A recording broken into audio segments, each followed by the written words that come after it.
देश दुनिया च वसते पंजाबियों को खुशामदीद। मैं हरजिंदर सिंह रंधावा, तुम देख रहे हो पंजाब टेलीविजन और मेरे नाल ने सीनियर जर्नलिस्ट जी भास्कर जी और इंद्रप्रीत जी आए हैं। बहुत बहुत शुक्रिया रंधावा जी। साਰਿਆਂ ਨੂੰ सत श्री अकाल जी। फेर बदल ते मंत्रिमंडल च फेर बदल ते फस गया पेच, जां तां दो जाणगे जां कोई भी नहीं जाऊगा। अज सद्दी हुई है कैबिनेट की मीटिंग, की शाम ਨੂੰ 5 ਵਜੇ ਸ਼ਮਿਆਨਾ ਲੱਗੂ? ਸਵਾਲ ਵੱਡਾ ਹੈ ਤੇ ਹੱਲ ਕਰਦੇ ਆ। ਦੂਜੀ ਖਬਰ ਵੀ ਅਹਿਮ ਆ, ਗੱਠਜੋੜ ਕਾਂਗਰਸ ਤੇ ਆਮ ਆਦਮੀ ਪਾਰਟੀ ਦਾ। ਪਹਿਲਾਂ 8-5 ਫਿਰ 7-7, ਲੇਕਿਨ ਹੁਣ ਨਵੀਂ ਗੱਲ ਉੱਭਰ ਕੇ ਸਾਹਮਣੇ ਆ ਰਹੀ ਆ ਸੱਤਾ ਦੇ ਗਲਿਆਰਿਆਂ ਚੋਂ, ਕੇਜਰੀਵਾਲ ਸਾਹਿਬ ਦੇ ਘੇਰਿਆਂ ਚੋਂ ਤੇ ਇਧਰਲੇ ਬੰਨੇ ਗਾਂਧੀ ਪਰਿਵਾਰ ਦੇ ਬਹੁਤ ਨੇੜਲੇ ਇੱਕ ਵੱਡੇ ਕਾਂਗਰਸੀ ਜਿਨ੍ਹਾਂ ਨੂੰ ਕਿਧਰੇ ਲਾਈਨ 'ਚ ਨਹੀਂ ਲੱਗਣਾ ਪੈਂਦਾ, ਸਿਰਫ ਦਰਵਾਜ਼ਾ ਖੋਲ ਕੇ ਅੰਦਰ ਵੜ ਜਾਂਦੇ ਆ, ਬਕੌਲ ਉਹ ਦੋ ਆਗੂ। ਗੱਠਜੋੜ 'ਚ ਕੁਝ ਨਵੀਆਂ ਚੀਜ਼ਾਂ ਨੇ। ਗੱਠਜੋੜ ਹੋ ਰਿਹਾ, ਸੀਟਾਂ ਦੀ ਵੰਡ ਹੋ ਰਹੀ ਹੈ ਕਿ ਨਹੀਂ, ਜਾਂ ਕੱਲੇ-ਕੱਲੇ ਲੜਨਗੇ, ਇਹ ਤੁਹਾਡੇ ਨਾਲ ਸਾਂਝ ਪਾਉਣੇ ਬੜੀ ਦਿਲਚਸਪ ਔਰ ਤੱਥਾਂ ਦੇ ਆਧਾਰਿਤ ਇਹ ਜਾਣਕਾਰੀ ਆ ਤੇ ਇਹ ਤੁਹਾਡੇ ਨਾਲ ਸਾਂਝੀ ਕਰਦੇ। ਸਵਾਲ ਤੀਜਾ ਅਤ ਅਹਿਮ, ਜਾਖੜ ਸਾਹਿਬ ਦੀ ਸਿਹਤ ਤਾਂ ਭਾਵੇਂ ਹੋ ਗਈ ਨਾਸਾਜ, ਪਰ ਉਹਨਾਂ ਕਾਂਗਰਸੀਆਂ ਦੀ ਵੀ ਨਸਾਜ ਕਰਤੀ। ਅਗਲੀ ਗੱਲ, ਡੀਡੀਪੀਓ ਕੀ ਆ ਟਰੈਕ ਰਿਕਾਰਡ? 28 ਸਾਲਾਂ ਦੇ ਵਿੱਚ ਤਰੱਕੀ ਕਿਉਂ ਨਾ ਹੋਈ, ਔਰ ਹੁਣ ਜੇਕਰ ਹੋਈ ਤਾਂ ਚੰਦ ਕਿਉਂ ਚੜਿਆ? ਵੱਡੇ ਅਧਿਕਾਰੀ ਬਚੇ ਕਿਉਂ ਫਿਰਦੇ ਆ? ਵਿਜੀਲੈਂਸ ਕਿੰਨਾ ਲੀਹਾਂ ਤੇ ਅੱਗੇ ਵਧ ਰਹੀ ਆ ਤੇ ਸਰਕਾਰ ਕੀ ਕਰ ਰਹੀ ਹੈ? ਅਗਲੀ ਗੱਲ, ਬਰਜਿੰਦਰ ਸਿੰਘ ਹਮਦਰਦ ਅੱਜ ਵਿਜੀਲੈਂਸ ਮੂਹਰੇ ਪੇਸ਼ ਹੋਣਗੇ ਕਿ ਨਹੀਂ? ਜੇ ਉਹ ਨਹੀਂ ਹੁੰਦੇ ਤਾਂ ਅੱਗੇ ਕੀ? ਲੁਧਿਆਣੇ ਦੇ ਵਿੱਚ ਇੱਕ ਡਿਨਰ ਹੁੰਦਾ, ਡਿਨਰ ਬਿਹਾਰ ਦੇ ਡਾਇਰੈਕਟਰ ਇੰਡਸਟਰੀ ਪੰਕਜ ਆਉਂਦੇ ਨੇ ਤੇ ਟੈਕਸਟਾਈਲ ਇੰਡਸਟਰੀ ਵਾਲਿਆਂ ਨਾਲ ਡਿਨਰ ਕਰਾਉਂਦੇ ਆ। 150 ਕਰੋੜ ਦੇ ਯੂਨਿਟ ਬਿਹਾਰ ਦੇ ਵਿੱਚ ਪੰਜਾਬੀ ਲਾਉਣਗੇ ਤੇ ਇੰਨੀਆਂ ਕੁ ਖਬਰਾਂ ਨਾਲ ਅੱਗੇ ਵੱਧ ਜਾਂਦੇ ਆ। ਵੈਸੇ ਇੰਦਰਪ੍ਰੀਤ ਜੀ ਦੱਸਿਓ ਫਿਰ ਫੇਰ ਬਦਲ ਦੇ ਉੱਤੇ ਪੇਚ ਕਿੱਥੇ ਆ? ਸ਼ਮਿਆਨਾ ਲੱਗੂ ਕਿ ਨਹੀਂ ਲੱਗੂ? ਮੰਤਰੀ 2 ਜਾਣਗੇ, 1 ਜਾਣਗੇ ਜਾਂ 3 ਜਾਣਗੇ? ਮਹਿਲਾ ਮੰਤਰੀ 1 ਜਾਊਗੀ, 1 ਆਉਣਗੇ, ਮਾਝੇ ਚੋਂ ਆਉਣਗੇ, ਕਿਤੇ ਹੋਰ ਆਉਣਗੇ? ਕਿੰਨੇ ਸਾਰੇ ਸਵਾਲ ਆ। ਇੱਕ ਕਿ ਸੁਪਰੀਮੋ ਨੇ ਹਰੀ ਝੰਡੀ ਦੇ ਦਿੱਤੀ ਮੁੱਖ ਮੰਤਰੀ ਨੂੰ ਕਿ ਆਪਣੇ ਢੰਗ ਨਾਲ ਸਥਾਨਕ ਲੋੜਾਂ ਅਨੁਸਾਰ ਮਾੜਾ ਮੋਟਾ ਫੇਰ ਬਦਲ ਕਰ ਲਓ, ਹੋਊਗਾ ਵੀ ਜਾਂ ਹੋਲਡ ਤੇ ਲਾ ਲਿਆ ਗਿਆ?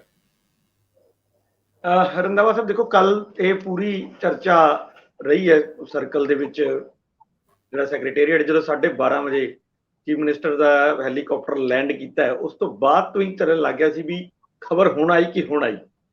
ਇਹ ਬਹੁਤ ਇਹ ਸੀ, ਇਸ ਕਰਕੇ ਵੀ ਸੀਗਾ ਜਿੰਨੇ ਵੀ ਅਫਸਰ ਪੁੱਛਦੇ ਸੀਗੇ, ਕਈ ਪੱਤਰਕਾਰਾਂ ਨੂੰ ਪੁੱਛਦੇ, ਕੋਈ ਆਪਣੇ ਪੋਲੀਟੀਕਲ ਸਰਕਲ 'ਚ ਪੁੱਛਦੇ ਆ, ਉਹਨਾਂ ਸਵਾਲ ਇੱਕ ਬੜਾ ਇੰਟਰਸਟਿੰਗ ਸੀ ਵੀ ਕੀ ਕਟਾਰੂ ਚੱਕ ਸਾਹਿਬ ਜਾਂ ਕੁਲਦੀਪ ਧਾਲੀਵਾਲ 15 ਅਗਸਤ ਨੂੰ ਝੰਡਾ ਫਹਿਰਾ ਦੇਣਗੇ ਕਿ ਨਹੀਂ, ਕਿ ਉਦੋਂ ਪਹਿਲਾਂ ਹੀ ਪੱਤਾ ਕੱਟਿਆ ਜਾਣਾ ਹੈ? ਤਾਂ ਉਹ ਜਵਾਬ ਆਪਣੇ ਆਪ 'ਚ ਹੀ ਫਿਰ ਜਵਾਬ ਵੀ ਦੇਣਾ ਪੈਂਦਾ ਸੀ ਵੀ ਨਹੀਂ, ਸ਼ਾਇਦ ਝੰਡਾ ਤਾਂ ਝੁਲਾ ਦੇਣਗੇ, ਅਗਲੀ ਜਿਹੜੀ ਸਵੇਰ ਹੈ ਉਹ ਸ਼ਾਇਦ ਫਿਰ ਉਹਨਾਂ ਲਈ ਝੰਡੀ ਵਾਲੀ ਕਾਰ ਜਿਹੜੀ ਆ ਉਹ ਕਿਸੇ ਹੋਰ ਨੂੰ ਦੇਤੀ ਜਾਏ। ਸੋ ਇਸ ਤਰ੍ਹਾਂ ਦਾ ਚੱਲ ਰਿਹਾ ਹੈ। ਇੱਕ ਤਾਂ ਜਿੰਨੇ ਵੀ ਉਹ ਹੈਗੇ ਆ ਆਫੀਸਰਸ ਜਾਂ ਜਿੰਨੇ ਵੀ ਪੋਲੀਟੀਕਲ ਲੋਕ ਨੇ ਜਿਹੜੇ ਬਹੁਤ ਸੀਐਮ ਦੇ ਕਰੀਬੀ ਨੇ, ਉਹਨਾਂ ਨਾਲ ਜਿਹੜੀਆਂ ਗੱਲਬਾਤ ਹੋਈਆਂ ਨੇ, ਉਹਦੇ ਚੋਂ ਇਹ ਨਿਕਲ ਕੇ ਆ ਰਿਹਾ ਕਿ ਹਜੇ ਇਸ ਗੱਲ ਦੇ ਉੱਤੇ ਪੇਚ ਫਸਿਆ ਹੋਇਆ ਹੈ ਕਿ ਮੰਤਰੀ 1 ਜਾਏਗਾ ਕਿ 2 ਜਾਣਗੇ। ਬਾਰ-ਬਾਰ ਕਟਾਰੂ ਚੱਕ ਨੂੰ ਆਪੋਜੀਸ਼ਨ ਤੁਸੀਂ ਦੇਖ ਲਿਆ ਲਗਾਤਾਰ ਨਿਸ਼ਾਨਾ ਸਾਧ ਰਹੀ ਹੈ। ਪਹਿਲਾਂ ਉਹ ਜਿਹੜਾ ਕੇਸ਼ਵ ਵਾਲੇ ਮਾਮਲੇ ਦੇ ਵਿੱਚ ਜਿਨਸੀ ਸ਼ੋਸ਼ਣ ਵਾਲਾ ਜਿਹੜਾ ਇਸ਼ੂ ਸੀ, ਉਹਦੇ ਉੱਤੇ ਕਾਫੀ ਇਹਨਾਂ ਨੂੰ ਕਟਘਰੇ 'ਚ ਖੜਾ ਕੀਤਾ ਗਿਆ। ਹੁਣ ਜਿਹੜਾ ਹੈ ਜ਼ਮੀਨ ਘੁਟਾਲੇ ਵਾਲੇ ਮਾਮਲੇ 'ਚ ਖੜਾ ਕੀਤਾ ਗਿਆ। ਹਾਲਾਂਕਿ ਕੱਲ ਕਟਾਰੂ ਚੱਕ ਸਾਹਿਬ ਨੇ ਇੱਕ ਮਤਲਬ ਮੀਡੀਆ ਵਾਲਿਆਂ ਨੂੰ ਕਿਹਾ ਕਿ ਜੀ ਮੈਂ ਤਾਂ ਸਿਰਫ ਸਿਫਾਰਿਸ਼ ਕੀਤੀ ਹੈ, ਔਰ ਇਸ ਤਰ੍ਹਾਂ ਦੀ ਤਾਂ ਸਿਫਾਰਿਸ਼ਾਂ ਅਸੀਂ ਬਹੁਤ ਕਰਦੇ ਰਹਿੰਦੇ ਹਾਂ, ਬਹੁਤ ਕਰਮਚਾਰੀ ਸਾਡੇ ਕੋਲ ਆਉਂਦੇ ਰਹਿੰਦੇ ਆ, ਤੇ ਇਹ ਤਾਂ ਜਿਹਨੇ ਗਲਤ ਕੀਤਾ ਉਹ ਆਪਣੇ ਆਪ ਭੁਗਤੇਗਾ। ਯਾਨੀ ਕਿ ਸਾਰੀ ਉਹਨਾਂ ਨੇ ਜਿਹੜੀ ਇਹ ਚੀਜ਼ ਸੀਗੀ ਉਹ ਡੀਡੀਪੀਓ ਸਾਹਿਬ ਤੇ ਹੀ ਸਿੱਟਦੀ ਵੀ ਮੇਰਾ ਕੋਈ ਰੋਲ ਨਹੀਂ, ਡੀਡੀਪੀਓ ਦਾ ਹੀ ਰੋਲ ਹੈ, ਉਹਨੇ ਹੀ ਜਿਹੜੀ ਹੈਗੀ ਹੈ ਇਹ ਕਾਰਾ ਕੀਤਾ, ਜੋ ਵੀ ਜ਼ਮੀਨ ਦਾ ਦਿੱਤੀ ਹੈ ਉਹਨੇ ਆਪਣੇ ਤੌਰ ਤੇ ਦਿੱਤੀ ਹੈ, ਮੇਰਾ ਉਹ 'ਚ ਕੋਈ ਰੋਲ ਨਹੀਂ। ਇਹ ਸੇਮ ਹੀ ਗੱਲ ਕੁਲਦੀਪ ਧਾਲੀਵਾਲ ਵੀ ਕਹਿ ਰਿਹਾ। ਕੁਲਦੀਪ ਧਾਲੀਵਾਲ ਵੀ ਕਹਿ ਰਿਹਾ ਵੀ ਜਦੋਂ ਮੇਰੇ ਕੋਲੇ ਜਿਵੇਂ ਮੇਰੇ ਨਜ਼ਰ 'ਚ ਆਇਆ ਤਾਂ ਮੈਂ ਤਾਂ ਨਾਲ ਦੀ ਨਾਲ ਜਾਂਚ ਦੇ ਆਦੇਸ਼ ਦਿੱਤੇ। ਜਾਂਚ ਦੇ ਆਦੇਸ਼ ਦਾ ਕਦੋਂ ਦੇ ਦੋਏ ਤੇ ਮਾਮਲਾ ਤਾਂ ਹੁਣ ਸਾਹਮਣੇ ਆਇਆ। ਤੁਸੀਂ ਦੇਖੋ ਕੁਲਦੀਪ ਧਾਲੀਵਾਲ ਹੋਰਾਂ ਨੂੰ ਜਿਹੜਾ ਇਹ ਛੱਡਿਆ ਨੂੰ ਵੀ 2-3 ਮਹੀਨੇ ਹੋ ਚੁੱਕੇ, ਮਾਮਲਾ ਤਾਂ ਹੁਣ ਆਇਆ ਸਾਹਮਣੇ ਤੇ ਧਾਲੀਵਾਲ ਸਾਹਿਬ ਕਹਿੰਦੇ ਕਿ ਮੈਂ ਤਾਂ ਉਸੇ ਟਾਈਮ ਜਾਂਚ ਦੇ ਆਦੇਸ਼ ਦਿੱਤੇ ਸੀ।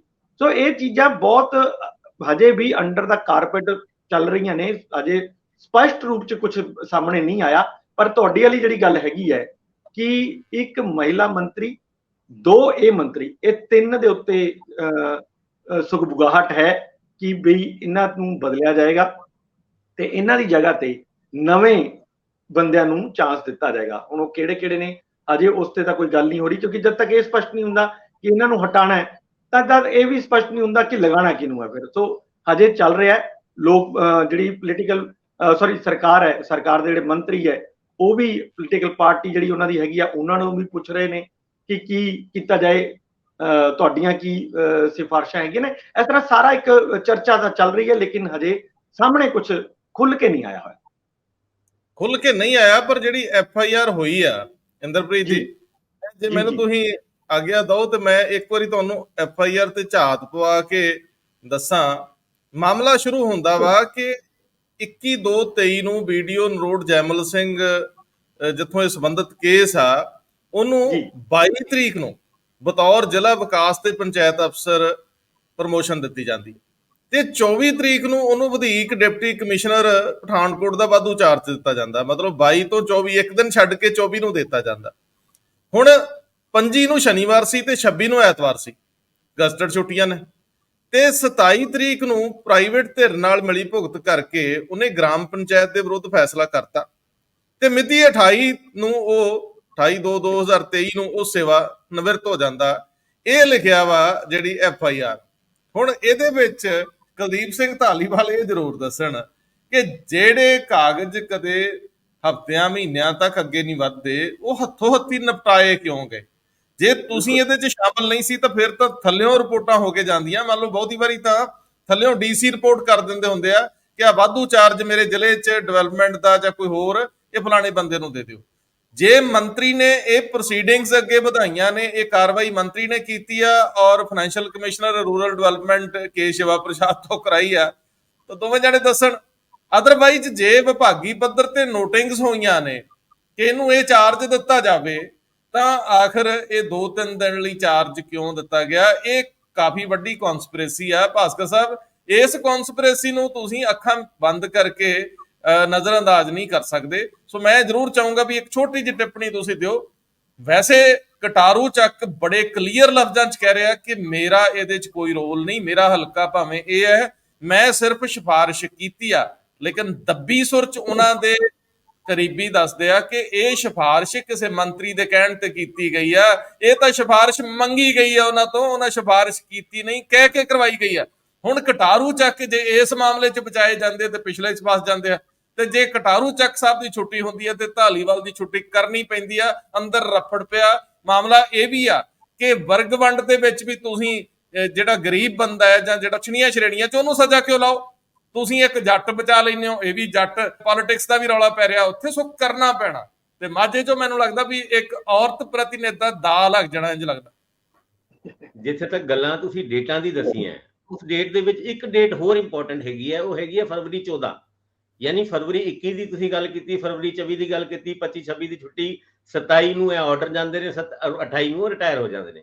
ਫਰਵਰੀ 14 ਨੂੰ ਉਹਨਾਂ ਦੀ ਉਹ ਪ੍ਰਮੋਸ਼ਨ ਜਿਹੜੀ 2016 ਤੋਂ ਰੁਕੀ ਹੋਈ ਸੀ ਉਹ ਵੀ ਹੁੰਦੀ ਹੈ, ਔਰ ਉਹ ਵੀ ਤਦ ਜਦ ਉਹਨਾਂ ਦੇ ਖਿਲਾਫ 2 ਚਾਰਜਸ਼ੀਟ ਪੈਂਡਿੰਗ ਸੀਗੀ ਔਰ ਇੱਕ ਵਿਜੀਲੈਂਸ ਇਨਕੁਆਇਰੀ ਵੀ ਪੈਂਡਿੰਗ ਸੀਗੀ। ਸਾਰਿਆਂ ਨੂੰ ਖਾਰਿਜ ਕਰਕੇ ਇਹਨਾਂ ਨੂੰ ਇਮੀਡੀਏਟਲੀ ਫਰਵਰੀ 14 ਨੂੰ ਪ੍ਰਮੋਸ਼ਨ ਦਿੱਤੀ ਜਾਂਦੀ ਹੈ। ਫਿਰ ਉਸ ਤੋਂ ਬਾਅਦ ਫਰਵਰੀ 23 ਦਾ ਡੀਓ ਲੈਟਰ ਤੋਂ ਬਾਅਦ ਬਾਕੀ ਡੇਟਾ ਦਾ ਜ਼ਿਕਰ ਤੁਸੀਂ ਕਰਕੇ ਹਟੇ ਹੋ। ਹੁਣ ਇਹ ਗੱਲ ਤੇ ਤੈਅ ਵੇ ਕਿ ਕੁਝ ਮੰਤਰੀਆਂ ਦਾ ਕੈਬਨਿਟ ਤੋਂ ਜਾਣਾ, ਲੇਕਿਨ ਜਦ ਭਗਵੰਤ ਮਾਨ ਉਹਨਾਂ ਦਿੱਲੀ ਗਏ ਸੀ, ਉਹਦੇ ਵਿੱਚ ਕਥਿਤ ਤੌਰ ਤੇ ਕੇਜਰੀਵਾਲ ਸਾਹਿਬ ਨੇ ਓਕੇ ਕਰਤਾ ਕਿ ਵੀ ਠੀਕ ਹੈ, ਤੁਸੀਂ ਜੋ ਵੀ ਇਹਨਾਂ ਮੰਤਰੀਆਂ ਦੇ ਮਾਮਲੇ ਦੇ ਵਿੱਚ ਕੋਈ ਫੈਸਲਾ ਕਰਨਾ ਹੈ ਤੁਸੀਂ ਆਪਣੇ ਪੱਧਰ ਤੇ ਕਰ ਸਕਦੇ ਹੋ। ਹੁਣ ਜਦ ਉਹ 12:30 ਵਜੇ ਕੱਲ ਆਏ ਨੇ, ਉਸ ਤੋਂ ਬਾਅਦ ਇਹ ਗੱਲਾਂ ਚੱਲਣੀ ਸ਼ੁਰੂ ਹੋਈ ਹੈ ਕਿ ਵੀ ਹੋ ਸਕਦਾ ਹੈ ਕਿ ਅੱਜ ਕੱਲ ਪਰਸੋਂ ਇਹ ਕੈਬਨਿਟ ਰੀਸ਼ਫਲ ਹੋਏਗਾ। ਨਾਰਮਲੀ ਜਦ ਐਦਾਂ ਦੇ ਮੰਤਰੀਆਂ ਨੂੰ ਡ੍ਰੌਪ ਕੀਤਾ ਜਾਂਦਾ ਹੈ ਤੇ ਉਹ 11-12 ਵਜੇ ਦੇ ਕਰੀਬ ਉਹਨਾਂ ਦਾ ਰੈਜ਼ਿਗਨੇਸ਼ਨ ਆ ਜਾਂਦਾ ਹੈ ਵੀ ਉਹਨਾਂ ਨੇ ਦਿੱਤਾ ਅਸਤੀਫਾ, ਔਰ ਅਸਤੀਫੇ ਤੋਂ ਬਾਅਦ ਉਹ ਜਿਹੜੀ ਟੈਂਟ ਲੱਗਣ ਵਾਲੀ ਗੱਲ ਕਰ ਰਹੇ ਹੋ, ਕੈਬਨਿਟ ਐਕਸਪੈਂਸ਼ਨ ਦੀ ਗੱਲ ਕਰ ਰਹੇ ਹੋ, ਰੀਸ਼ਫਲ ਦੀ ਗੱਲ ਕਰ ਰਹੇ ਹੋ, ਉਹ ਵੀ ਹੁੰਦੇ ਮੈਨੂੰ ਇਹ ਲੱਗਦਾ ਹੈ ਕਿ 1 ਜਾਂ 2 ਦਿਨਾਂ ਦੇ ਵਿੱਚ ਹੋ ਸਕਦਾ ਅੱਜ ਸ਼ਾਮ ਨੂੰ ਹੀ 5-6 ਵਜੇ ਟੈਂਟ ਲੱਗ ਜਾਣਾ। ਅੱਜ ਕੈਬਨਿਟ ਦੀ ਮੀਟਿੰਗ ਵੀ ਹੈ, ਉਸ ਮੀਟਿੰਗ ਦੇ ਵਿੱਚ ਕੁਝ ਡਿਸੀਜਨ ਹਾਲਾਂਕਿ ਪੰਜਾਬ ਦੇ ਸੰਬੰਧ ਦੇ ਵਿੱਚ ਹੋਣੇ ਆ, ਉਸ ਕੈਬਨਿਟ ਤੋਂ ਪਹਿਲੇ ਕੋਈ ਅਸਤੀਫਾ ਆ ਜਾਏ ਤੇ ਹੈਰਾਨੀ ਵਾਲੀ ਗੱਲ ਨਹੀਂ ਹੈ। ਔਰ ਇਸ ਮੁੱਦੇ ਦੇ ਉੱਤੇ ਇਹ ਸਰਕਾਰ ਅੱਗੇ ਵਧਣੀ ਚਾਹੀਦੀ, ਔਰ ਇਹ ਮੰਤਰੀਆਂ ਬਿਲਕੁਲ ਠੀਕ ਕਹਿ ਰਹੇ ਹੋ ਤੁਸੀਂ, ਇਹ 2 ਮੰਤਰੀਆਂ ਦੀ ਗੱਲ ਨਹੀਂ ਚੱਲ ਰਹੀ, 3 ਮੰਤਰੀਆਂ ਨੂੰ ਹਟਾਏ ਜਾਣ ਦੀ ਗੱਲ ਚੱਲ ਰਹੀ ਹੈ। ਉਹਦੇ ਵਿੱਚੋਂ ਇੱਕ ਮਹਿਲਾ ਮੰਤਰੀ ਵੀ ਹੈਗੀ ਹੈ, ਔਰ ਆਉਣ ਵਾਲੀ ਚਿਹਰੇ ਜਿਹੜੇ ਨਵੇਂ ਹੋਣਗੇ ਉਹਦੇ ਵਿੱਚ ਵੀ ਇੱਕ ਖਾਸ ਮੰਤਰੀ ਬਣਾਉਣ ਦੀ ਗੱਲ ਇੱਕ ਮਹਿਲਾ ਦੇ ਬਾਰੇ ਚੱਲ ਰਹੀ ਹੈ, ਉਹ ਵੀ ਮਾਝੇ ਰੀਜਨ ਦੀ। ਉਹਨਾਂ ਦਾ ਮੰਤਰੀ ਬਣਨਾ ਲਗਭਗ ਤੈਅ ਹੈ। ਦੇਖੋ ਇਹ ਗੱਲ ਠੀਕ ਹੈ ਤੁਹਾਡੀ, ਲੇਕਿਨ ਘੱਟੋ ਘੱਟ ਡਾਕਟਰ ਬਲਜੀਤ ਕੌਰ ਦੀ ਕੁਰਸੀ ਸੇਫ ਆ, ਸੁਰੱਖਿਅਤ ਆ, ਉਹ ਇਸ ਗੱਲ ਨੂੰ ਐਵੇਂ ਨਾ ਲੈਣ। ਇੰਦਰਪ੍ਰੀਤ ਜੀ, ਵੈਸੇ ਜਦੋਂ ਇਸ ਤਰ੍ਹਾਂ ਦੀ ਸਹੁੰ ਚੁਕਾਈ ਜਾਂਦੀ ਹੈ ਤੇ ਗਵਰਨਰ ਦਾ ਹਾਜ਼ਰ ਹੋਣਾ ਬੜਾ ਜ਼ਰੂਰੀ ਹੁੰਦਾ, ਵੀ ਉਹ ਹੈਗੇ ਵੀ ਆ ਚੰਡੀਗੜ੍ਹ ਦੇ ਘੇਰਿਆਂ 'ਚ ਕਿ ਨਹੀਂ।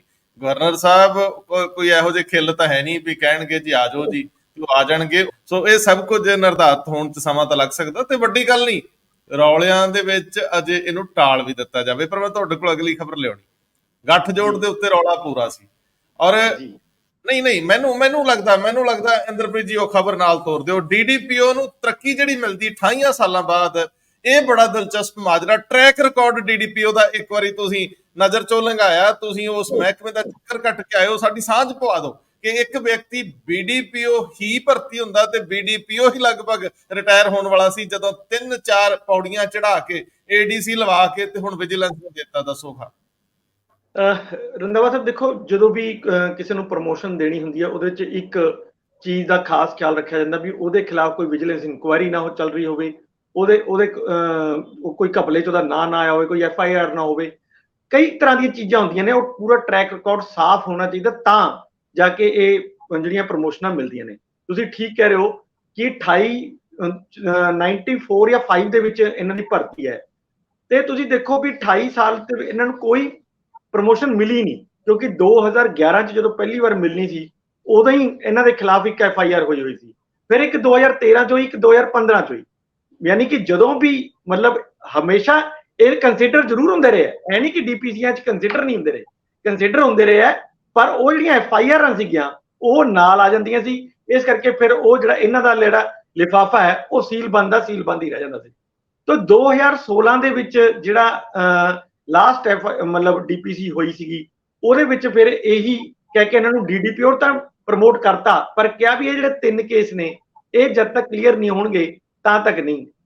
ਉਸ ਤੋਂ ਬਾਅਦ ਇੱਕ ਇੱਕ ਕਰਕੇ 3 ਕੇਸ ਜਿਹੜੇ ਹੈਗੇ ਆ, ਭਾਸਕਰ ਸਾਹਿਬ ਨੇ ਦੱਸ ਹੀ ਦਿੱਤਾ ਤੁਹਾਨੂੰ, ਫਰਵਰੀ ਦੇ ਵਿੱਚ ਇਹ 3 ਕੇਸ ਜਿਹੜੇ ਹੈਗੇ ਆ ਉਹ ਖਤਮ ਕੀਤੇ ਗਏ, ਫਾਈਲ ਕਰਤੇ ਗਏ, ਫਿਰ ਇਹਨਾਂ ਨੂੰ BDO ਤੋਂ DDPO ਬਣਾਤਾ। ਹੁਣ ਉਹ ਇਸੇ ਪਲੀ ਲੈ ਕੇ ਹੀ ਗਏ ਆ, ਜੋ ਮਤਲਬ ਹਜੇ ਕਿਉਂਕਿ ਇਹ ਚੀਜ਼ਾਂ ਰਿਕਾਰਡ ਤੇ ਤਾਂ ਹੁੰਦੀਆਂ ਨਹੀਂ ਹੈ, ਇਹੀ ਪਲੀ ਸੀ ਉਹਨਾਂ ਦੀ ਵੀ ਜੀ ਮੈਂ ਦੇਖੋ ਜੀ ਇਸ ਟਾਈਮ ਦਾ ਸਭ ਤੋਂ ਸੀਨੀਅਰ BDO ਆ, ਮਤਲਬ ਮੇਰੇ ਤੋਂ ਕਈ ਜੂਨੀਅਰ ਜਿਹੜੇ ਨੇ ਉਹ DDPO ਕੀ ਹੁਣ ADC ਵੀ ਬਣਨ ਵਾਲੇ ਨੇ, ਤਾਂ ਮੈਨੂੰ ਘੱਟੋ ਘੱਟ ਤੁਸੀਂ ADC ਦਾ ਚਾਰਜ ਕੁਝ ਦਿਨ ਵਾਸਤੇ ਤਾਂ ਦੇ ਦਿਓ, ਕਿਉਂਕਿ ਮੈਂ ਤਾਂ ਹੁਣ 5-6 ਦਿਨ ਬਾਅਦ ਰਿਟਾਇਰ ਹੀ ਹੋ ਜਾਣਾ।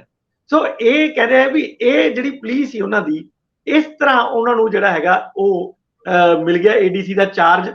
ਦੇਖੋ ਕੋਈ ਵੀ ਅਗਰ ਇਸ ਤਰ੍ਹਾਂ ਦਾ ਤੁਸੀਂ ਇੱਕ ਲੈ ਕੇ ਆਨੇ ਹੋ ਗੱਲ, ਤਾਂ ਬੰਦਾ ਕਹਿੰਦਾ ਯਾਰ 4-5 ਦਿਨ ਵਾਸਤੇ ਹੀ ਹੈ, ਦੇ ਦਿਓ। ਪਰ ਮੈਂ ਇਹਦੇ 'ਚ ਇਹ ਸਵਾਲ ਉਠਾਉਣਾ ਚਾਹੁੰਦਾ ਕਿ ਅਸਲ 'ਚ ਮਨਸ਼ਾ ਇਹ ਨਹੀਂ ਸੀ, ਅਸਲ 'ਚ ਮਨਸ਼ਾ ADC ਬਣ ਕੇ ਰਿਟਾਇਰ ਹੋਣ ਦੀ ਨਹੀਂ ਸੀ, ਅਸਲ 'ਚ ਮਨਸ਼ਾ ਇਹ ਜ਼ਮੀਨ ਦਾ ਫੈਸਲਾ ਕਰਨ ਦੀ ਸੀ। ਦੇਖੋ ਇਹ ਜ਼ਮੀਨ ਦਾ ਕੇਸ ਪਤਾ ਹੀ ਸੀ ਉਹਨੂੰ, ਕਿਉਂਕਿ ਉਹ BDO ਤਾਂ ਹੈਗੇ ਹੀ ਨੇ, ਉਸ ਤੋਂ ਉਹਨਾਂ ਨੂੰ ਉਸ ਤੋਂ ਜ਼ਿਆਦਾ ਕਿਹਨਾਂ ਨੂੰ ਪਤਾ ਹੋਊਗਾ ਕਿ ਇਹ ਕੇਸ ਚੱਲ ਰਿਹਾ ਔਰ ਕਿੱਥੇ ਕਿਸੇ ਸਟੇਜ ਤੇ ਪਿਆ।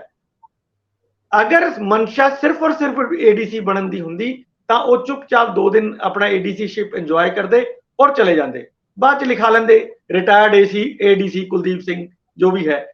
ਪਰ ਇਹ ਨਹੀਂ ਸੀ, ਇੱਕੋ ਦਿਨ ਉਹਨਾਂ ਨੂੰ ਮਿਲਿਆ, ਉਸੇ ਦਿਨ ਉਹਨਾਂ ਨੇ 95 ਏਕੜ ਜਾਂ 92 ਏਕੜ ਜਿੰਨੀ ਜ਼ਮੀਨ ਹੈ ਉਹ ਚੱਕ ਕੇ ਟ੍ਰਾਂਸਫਰ ਕਰਤੀ, ਜਿਨ੍ਹਾਂ ਚੋਂ 46 ਏਕੜ ਜ਼ਮੀਨ ਕਹਿੰਦੇ ਹੈ ਵੀ ਮਾਈਨਿੰਗ ਲਈ ਬਹੁਤ ਮਤਲਬ ਸੂਟ ਕਰਦੀ ਹੈ, ਬਹੁਤ ਉਸ ਚ ਰੇਤਾ ਆਉਂਦਾ ਹੈ, ਸੋਨੇ ਦੀ ਖਾਨ ਹੀ ਹੈ ਇੱਕ ਤਰ੍ਹਾਂ ਦੀ ਉਹ। ਸੋ ਇਹ ਚੀਜ਼ਾਂ ਜਿਹੜੀਆਂ ਆਪਾਂ ਗੱਲ ਲਗਾਤਾਰ ਕਰ ਰਹੇ ਹਾਂ ਵੀ ਇਹ ਚੀਜ਼ਾਂ ਜਿਹੜੀਆਂ ਹੈਗੀਆਂ ਨੇ ਇਹ ਬਹੁਤ ਪ੍ਰੀ ਪਲਾਨਡ ਕੀਤੀਆਂ ਗਈਆਂ ਨੇ। ਹਾਂ ਦਿਖਾਇਆ ਹੋ ਸਕਦਾ ਕਿ ਮੰਤਰੀਆਂ ਨੂੰ ਕੁਝ ਦਿਖਾਇਆ ਕੁਝ ਹੋਰ ਜਾਂਦਾ ਹੋਵੇ, ਪਰ ਬਹੁਤ ਪ੍ਰੀ ਪਲਾਨਡ ਸੀ ਉਹਨਾਂ ਦਾ ਇਹ। ਦੂਜੀ ਗੱਲ ਇਹ ਇੱਕ ਇਹਦੇ ਚ ਬਹੁਤ ਇੰਟਰਸਟਿੰਗ ਪਾਰਟ ਵੀ ਹੈ, ਜੋ ਅਸੀਂ ਮਤਲਬ ਅਧਿਕਾਰੀਆਂ ਨਾਲ ਜਿਹੜੇ ਹੈਗੇ ਆ ਉਹਨਾਂ ਨਾਲ ਗੱਲ ਕਰ ਰਹੇ ਹਾਂ ਪਿਛਲੇ ਕਈ ਦਿਨਾਂ ਤੋਂ ਵੀ, ਯਾਰ ਇਸ ਤਰ੍ਹਾਂ ਹੀ ਕੋਈ ਕਿਵੇਂ ਮਤਲਬ ਤੁਸੀਂ BDPO ਤੋਂ DDPO ਤੋਂ ADC ਇੱਕਦਮ ਬਣਾ ਦਿੰਦੇ ਹੋ। ਉਹ ਕਹਿੰਦੇ ਜੀ ਹੁਣ ਤਾਂ ਜਿਹੜਾ ਹੈਗਾ ਨਾ ਚਾਰਜ ਜਿਹੜੇ ਬਦਲੀਆਂ ਨੇ ਜਾਂ ਤਰੱਕੀਆਂ ਨੇ ਉਹ ਸਾਡੇ ਕੋਲੋਂ ਆਉਂਦੀਆਂ ਹੀ ਨਹੀਂ, ਉਹ ਤਾਂ ਉੱਪਰੋਂ ਹੀ ਆਉਂਦੀਆਂ ਨੇ ਸਿੱਧੀਆਂ, ਮਤਲਬ ਯਾਨੀ ਕਿ ਮਿਨਿਸਟਰ ਤੋਂ ਹੀ ਆਉਂਦੀਆਂ ਨੇ, ਅਸੀਂ ਤਾਂ ਸਿਰਫ ਆਰਡਰ ਜਾਰੀ ਕਰ ਦੇਣਾ ਵੀ ਇੱਥੇ ਲਾ ਦਿਓ ਜੀ। ਅੱਗੇ ਕਹਿੰਦੇ ਬੜਾ ਵਧੀਆ ਸਿਸਟਮ ਹੁੰਦਾ ਸੀ, ਅੱਗੇ ਸੀਨੀਅਰ ਅਸਿਸਟੈਂਟ ਜਿਹੜੇ ਹੈਗੇ ਨੇ ਬ੍ਰਾਂਚਾਂ ਦੇ, ਉਹ ਦਿੰਦੇ ਹੁੰਦੇ ਸੀ, ਇੱਕ ਪ੍ਰਪੋਜ਼ਲ ਬਣਾਉਂਦੇ ਹੁੰਦੇ ਸੀ ਵੀ ਜੀ ਆਹ ਬੰਦਿਆਂ ਨੂੰ ਤਰੱਕੀਆਂ ਦੇਣੀਆਂ ਬਣਦੀਆਂ ਨੇ ਜਾਂ ਆਹ ਬੰਦਿਆਂ ਨੂੰ ਟ੍ਰਾਂਸਫਰ ਕੀਤਾ ਜਾਣਾ ਬਣਦਾ। ਇਸ ਤਰ੍ਹਾਂ ਦੀ ਪੂਰੀ ਪ੍ਰਪੋਜ਼ਲ ਬਣਾਉਂਦੇ ਸੀ, ਉਹਦੇ ਬਕਾਇਦਾ ਰਿਮਾਰਕਸ ਸਾਈਡਾਂ ਤੇ ਲਿਖੇ ਜਾਂਦੇ ਸੀ ਕਿ ਜੀ ਇਹਦੇ ਖਿਲਾਫ ਇੰਨੇ ਕੇਸ ਚੱਲ ਰਹੇ ਨੇ, ਇਹਦੇ ਖਿਲਾਫ ਇੰਨੀਆਂ ਚਾਰਜਸ਼ੀਟਾਂ ਪੈਂਡਿੰਗ ਨੇ, ਸਭ ਕੁਝ। ਯਾਨੀ ਕਿ ਜਦੋਂ ਤੱਕ ਕਿਸੇ ਅਥਾਰਟੀ ਕੋਲੇ ਜਿਹਨੇ ਮਤਲਬ ਇਹ ਫੈਸਲਾ ਲੈਣਾ ਉਹਦੇ ਕੋਲ ਪਹੁੰਚਦਾ ਸੀ, ਉਹਦੇ ਕੋਲ ਬਹੁਤ ਕ੍ਰਿਸਟਲ ਕਲੀਅਰ ਤਸਵੀਰ ਹੁੰਦੀ ਸੀ ਵੀ ਯਾਰ ਮੈਂ ਇਹਨੂੰ ਪ੍ਰਮੋਟ ਕਰਨਾ ਹੈ ਜਾਂ ਮੈਨੂੰ ਟ੍ਰਾਂਸਫਰ ਕਰਨਾ ਹੈ ਕਿ ਨਹੀਂ ਕਰਨਾ, ਯਾਨੀ ਸਭ ਕੁਝ ਕਲੀਅਰ ਸੀ। ਪਰ ਹੁਣ ਜਦ ਦਾ ਇਹ ਸਿਸਟਮ ਮਤਲਬ ਪੋਲੀਟੀਸ਼ੀਅਨਾਂ ਨੇ, ਮੰਤਰੀਆਂ ਨੇ ਕਹਿ ਲਓ ਜਾਂ ਵੱਡੇ ਅਫਸਰਾਂ ਨੇ ਕਹਿ ਲਓ, ਆਪਣੇ ਹੱਥਾਂ 'ਚ ਲੈ ਲਿਆ, ਉਸ ਤੋਂ ਬਾਅਦ ਤੁਸੀਂ ਦੇਖ ਰਹੇ ਹੋ ਲਗਾਤਾਰ ਇਸ ਤਰ੍ਹਾਂ ਦੇ ਕੇਸ। ਮਤਲਬ ਇਹ ਤਾਂ ਪਹਿਲਾਂ ਆ ਗਿਆ ਸਾਡੇ ਸਾਹਮਣੇ, ਉਹ ਵੀ ਇਸ ਕਰਕੇ ਵੀ 92 ਏਕੜ ਲੈਂਡ ਬੰਦੇ ਨੇ ਟ੍ਰਾਂਸਫਰ ਕਰਤੀ, ਅਦਰਵਾਈਜ਼ ਇਹ ਵੀ ਏਦਾਂ ਹੀ ਨਿਕਲ ਜਾਣਾ ਸੀਗਾ। ਹੁਣ ਨਹੀਂ ਕਰਦਾ, ਕੋਈ ਚਿੰਤਾ ਨਾ ਲਾਓ। ਆ ਜਿਹੜੇ ਆਈਐਸ ਅਫਸਰ ਝੱਟ ਘੁੱਗੀ ਘਾਗੀ ਕਿਤੇ ਮਾਰ ਦਿੰਦੇ ਸੀ ਨਾ ਇਨਫਲੂਐਂਸ ਥੱਲੇ, ਹੁਣ ਜੇ ਕਿਤੇ ਤੁਸੀਂ ਵੀ ਕੰਮ ਕਰਾਉਣ ਗਏ ਜਾਂ ਭਾਸਕਰ ਸਾਹਿਬ ਜਾਂ ਮੈਂ, ਉਹਨਾਂ ਕਹਿਣਾ ਨਾ, ਕਿੰਨੇ ਵੀ ਤੁਸੀਂ ਇਨਫਲੂਐਂਸ਼ੀਅਲ ਹੋ, ਕਿੰਨੇ ਵੀ ਤੁਸੀਂ ਪ੍ਰਭਾਵਸ਼ਾਲੀ ਹੋ, ਮਿੱਤਰ ਹੋ, ਆਹ ਗੱਲ ਤਾਂ ਸਾਨੂੰ ਚੈੱਕ ਕਰਨੀ ਪੈਣੀ, ਕੱਲ ਨੂੰ ਬਹੁਤ ਬਦਨਾਮੀ ਹੁੰਦੀ ਹੈ। ਅੱਛਾ, ਮੈਂ ਇਹਦੇ 'ਚ ਇੱਕ ਗੱਲ ਕਹਿਣੀ ਚਾਹੂੰਗਾ ਵੀ ਇੰਦਰਪ੍ਰੀਤ ਜੀ ਨੇ ਇੱਕ ਤਰ੍ਹਾਂ ਨਾਲ ਕਲੀਨ ਚਿੱਟ ਦਿੱਤੀ ਆ ਮੰਤਰੀ ਸਾਹਿਬ ਨੂੰ ਔਰ ਫਾਈਨੈਂਸ਼ੀਅਲ ਕਮਿਸ਼ਨਰ ਨੂੰ। ਮੈਂ ਇਹ ਜਦੋਂ ਕਹਿੰਦੇ ਨਾ ਵੀ ਡੀਡੀਪੀਓ ਸਾਹਿਬ ਨੇ ਮਤਲਬ ਉਹਨਾਂ ਨੂੰ 28 ਸਾਲ ਤਰੱਕੀ ਨਹੀਂ ਮਿਲੀ ਤੇ ਉਹਨਾਂ ਨੇ ਬੇਨਤੀ ਕੀਤੀ ਵੀ ਦੇਖੋ ਜੀ ਹੁਣ ਤੇ ਮੈਂ ਰਿਟਾਇਰ ਹੀ ਹੋ ਜਾਣਾ, ਇੱਕ ਅੱਧੇ ਦਿਨ ਲਈ ਮੇਰਾ ਹੱਕ ਬਣਦਾ, ਮੈਨੂੰ ਏਡੀਸੀ ਰਿਟਾਇਰ ਕਰ ਦਿਓ। ਮਤਲਬ ਹਮਦਰਦੀ ਦੇ ਆਧਾਰ ਤੇ ਇੰਨਾ ਫੈਸਲਾ ਕੀਤਾ ਗਿਆ। ਮੈਨੂੰ ਲੱਗਦਾ ਨਹੀਂ ਕਿ ਇਹੋ ਜੀ ਹਮਦਰਦੀ ਆਈਐਸ ਅਫਸਰ ਘੱਟੋ ਘੱਟ ਕਰਦੇ ਆ, ਜਿੰਨਾ ਮੈਂ ਜਾਣਦਾ ਨਹੀਂ ਕਰਦੇ ਜੀ। ਰਿਸ਼ਤੇਦਾਰੀਆਂ ਨਹੀਂ ਇੱਥੇ ਕਿਸੇ ਕੋਈ ਪਾਲਦਾ ਹੁੰਦਾ, ਕੋਈ ਨਹੀਂ ਕਰਦਾ, ਝੋਲ ਹੈ। ਦੇਖੋ ਤੁਸੀਂ ਜਾਂਚ ਤੋਂ ਪਹਿਲਾਂ ਇਹ ਨਹੀਂ ਕਹਿ ਸਕਦੇ ਵੀ ਇਹ ਮਾਮਲਾ ਸਿਰਫ ਤੇ ਸਿਰਫ ਡੀਡੀਪੀਓ ਜਾਂ ਕੁਲਦੀਪ ਸਿੰਘ ਜੋ ਵੀ ਤੁਸੀਂ ਕਹਿ ਲਓ ਉਹਦੇ ਵੱਲੋਂ ਤਰਸ ਦੇ ਆਧਾਰ ਤੇ, ਹਮਦਰਦੀ ਦੇ ਆਧਾਰ ਤੇ ਮੰਗਿਆ ਗਿਆ ਸੀ ਕਿ ਸਾਰੀ ਜ਼ਿੰਦਗੀ ਮੈਂ ਇਸ ਮਹਿਕਮੇ ਚਲਾਈ, ਜਾਂਦੇ ਹੋਏ ਮੈਨੂੰ ਏਡੀਸੀ ਦਾ ਟੈਗ ਦੇ ਦਿਓ ਤਾਂ ਕਿ ਲੋਕ ਕਿਆ ਕਰਨਾ, ਅੱਛਾ ਰਿਟਾਇਰਡ ਏਡੀਸੀ। ਇੰਜ ਨਹੀਂ ਹੁੰਦਾ, ਇੰਜ ਨਹੀਂ, 3-5 ਦਿਨ ਲਈ ਨਹੀਂ ਹੁੰਦਾ। ਖੈਰ ਭਾਸਕਰ ਸਾਹਿਬ ਅੱਗੇ ਵਧਦੇ ਆ, ਗੱਠ ਜੋੜ ਕੇ ਉਹਨੇ ਇਹਦੇ ਵਿੱਚ ਕੋਈ ਗੱਲ ਰਹਿ ਤਾਂ ਨਹੀਂ ਗਈ ਜੀ। ਹਾਂ, ਇਹਦੇ ਵਿੱਚ ਮੈਂ ਇੱਕ ਗੱਲ ਜ਼ਰੂਰ ਕਹਿਣਾ ਚਾਹੂੰਗਾ, ਜਦ ਇੰਦਰਪ੍ਰੀਤ ਉਹਨਾਂ ਇਹ ਗੱਲ ਕਹਿ ਰਹੇ ਸੀਗੇ ਵੀ ਮੈਨੂੰ ਇੱਕ ਦਿਨ ਵਾਸਤੇ ਉਸ ਕੁਰਸੀ ਤੇ ਬਹਿਣ ਦਿਓ, ਇਹ ਗੱਲਾਂ ਆਪਾਂ ਨਾਇਕ ਫਿਲਮ ਦੇ ਵਿੱਚ ਅਨਿਲ ਕਪੂਰ ਵਾਲੀ ਜਿਹੜੀ ਮੂਵੀ ਸੀਗੀ ਉਹਦੇ ਵਿੱਚ ਵੀ ਦੇਖੀ ਸੀ। ਉਹਨਾਂ ਨੇ ਵੀ ਕੁਝ ਫੈਸਲੇ ਕੀਤੇ ਸੀ ਇੱਕ ਦਿਨ ਦੇ ਵਾਸਤੇ, ਉਹ ਖੈਰ ਵਧੀਆ ਫੈਸਲੇ ਸੀਗੇ।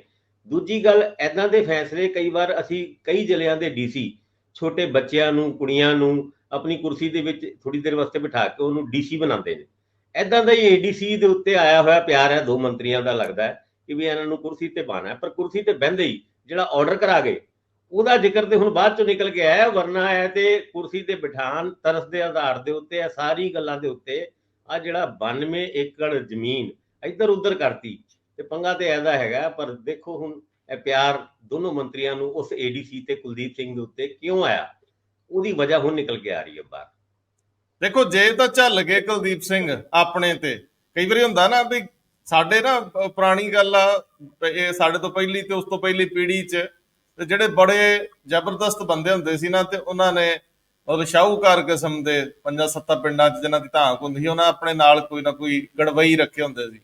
ਉਹ ਜੇ ਕਿਤੇ ਕੋਈ ਕਤਲ ਕੁਤਲ ਹੋ ਜਾਣਾ ਜਾਂ ਗਲਤ ਹੋਣ, ਉਹ ਬੰਦਾ ਕਹਿੰਦਾ ਹੁੰਦਾ ਸੀ ਮੈਂ ਕੀਤਾ, ਉਹ ਫਿਰ ਉਹਨਾਂ ਦੀ ਆਪਣੇ ਤੇ ਲੈ ਲੈਂਦਾ ਹੁੰਦਾ ਸੀ। ਫਿਰ ਉਹਦਾ ਪਿੱਛੇ ਸਾਰਾ ਪਾਲਣ ਪੋਸ਼ਣ ਜੋ ਵੀ ਸਾਰੀ ਜ਼ਿੰਮੇਵਾਰੀ ਓਟ ਲੈਂਦੇ ਹੁੰਦੇ ਸੀ ਸ਼ਾਹੂਕਾਰ ਕਿਸਮ ਦੇ ਬੰਦੇ। ਜੇ ਤੇ ਹੁਣ ਕੁਲਦੀਪ ਸਿੰਘ ਵੱਡੇ ਵੱਡੇ ਮੰਤਰੀਆਂ ਅਫਸਰਾਂ ਨੂੰ ਬਚਾ ਕੇ ਆਪਣੇ ਤੇ ਲੈ ਗਏ ਸਭ ਕੁਝ, ਵੱਖਰੀ ਗੱਲ ਹੈ। ਜੇ ਸਰਕਾਰ ਨੇ ਬਚਾਉਣਾ ਹੋਇਆ ਤੇ ਉਹਨਾਂ ਤੇ ਹੀ ਪੈ ਜਾਊ ਤੇ ਉਹਨਾਂ ਨੂੰ ਨਾਲ ਹੀ ਥੋੜੀ ਦੇਰ ਬਾਅਦ ਜ਼ਮਾਨਤ ਵੀ ਮਿਲ ਜੂ। ਲੰਬਾ ਕੇਸ ਨਹੀਂਗਾ, ਕੱਖ ਨਹੀਂ, ਕਿਉਂਕਿ ਇਹਦੇ ਵਿੱਚ ਜ਼ਮੀਨ ਰੋਕ ਲਈ ਗਈ ਆ।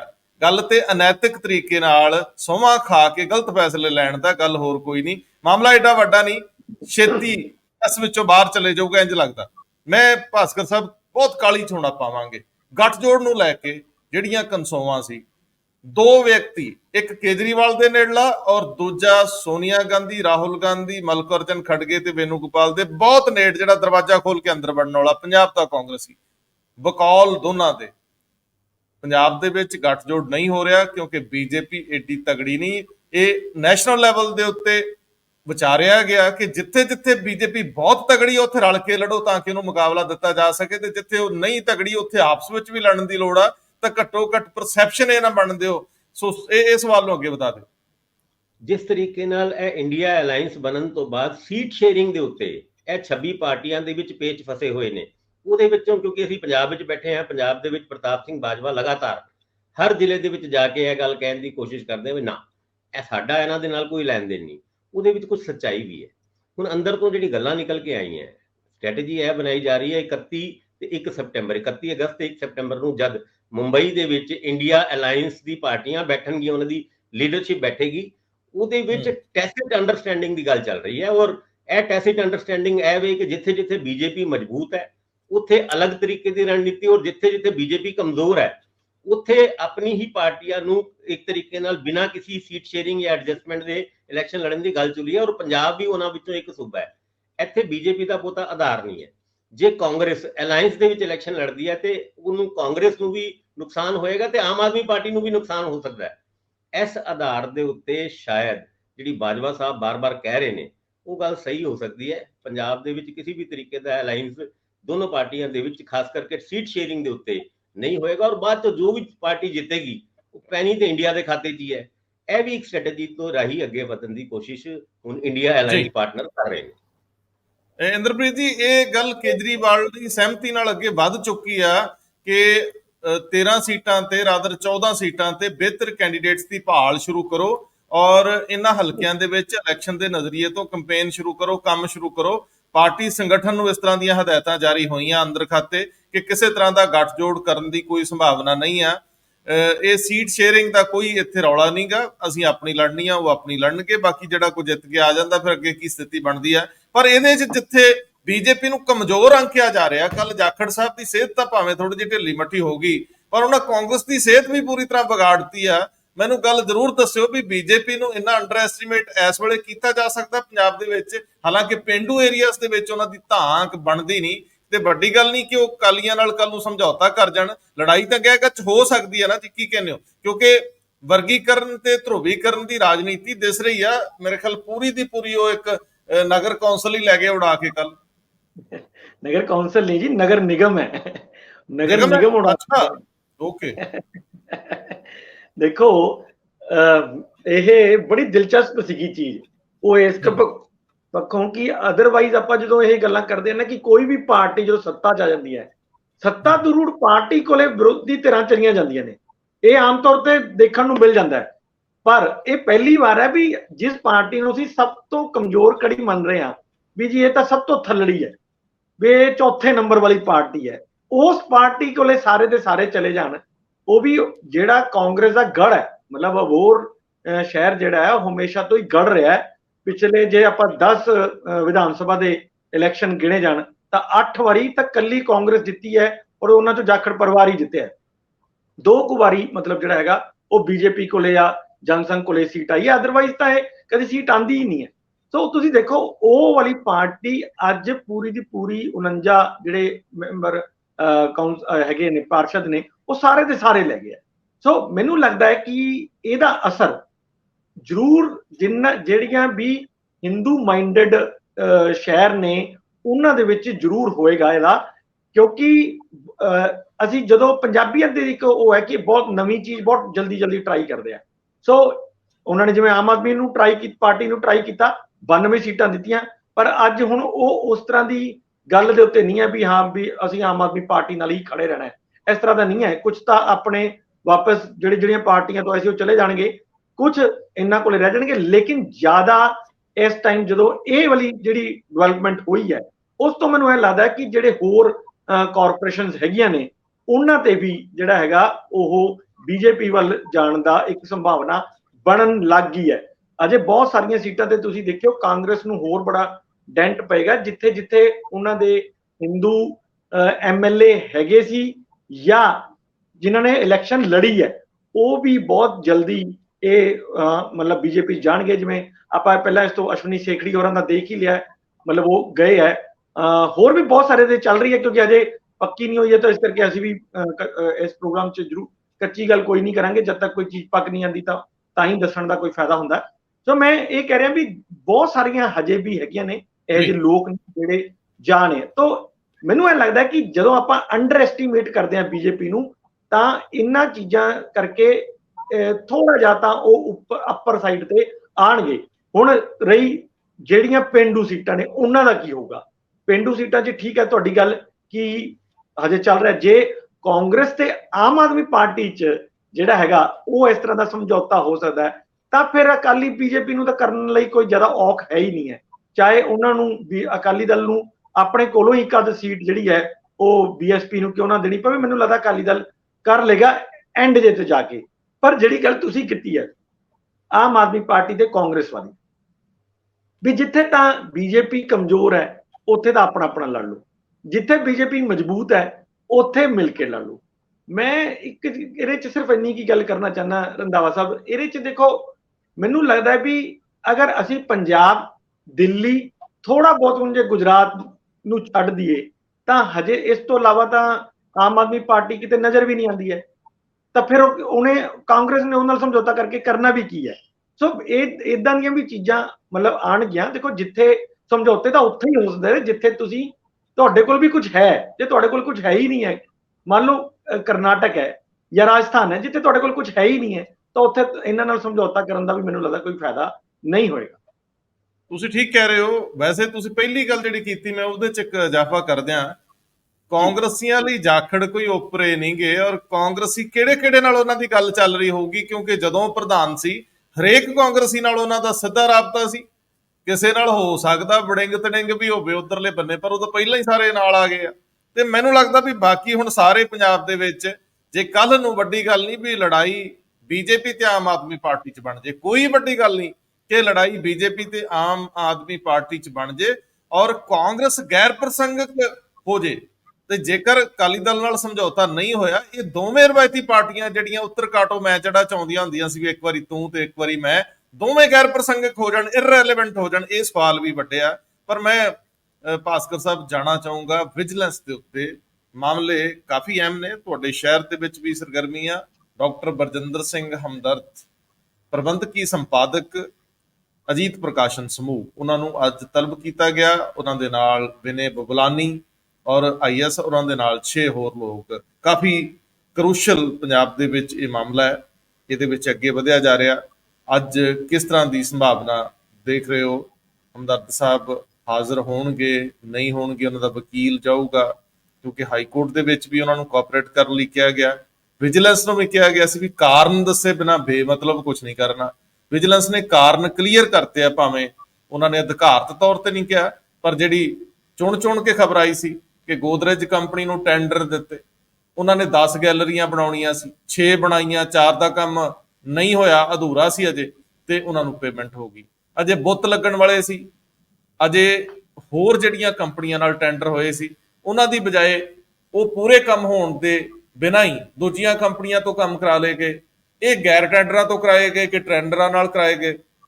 ਇਹ ਸਾਰੇ ਸਵਾਲ ਜਿਹੜੇ ਆ ਬਾਹਰ ਕੱਢੇ ਗਏ ਨੇ। ਇਹਦਾ ਮਤਲਬ ਹੈ ਕਿ ਹਾਈ ਕੋਰਟ 'ਚ ਕੱਲ ਨੂੰ ਜੇਕਰ ਇਹ ਗੱਲ ਦੱਸਣੀ ਪਈ ਕਿ ਉਹ ਕੋਆਪਰੇਟ ਨਹੀਂ ਕਰ ਰਹੇ, ਇੱਕ ਬੁਣਤੀ ਬੁਣੀ ਜਾ ਰਹੀ ਹੈ, ਇੱਕ ਚੱਕਰਵਿਊਹ ਦੀ ਰਚਨਾ ਹੋ ਰਹੀ ਹੈ।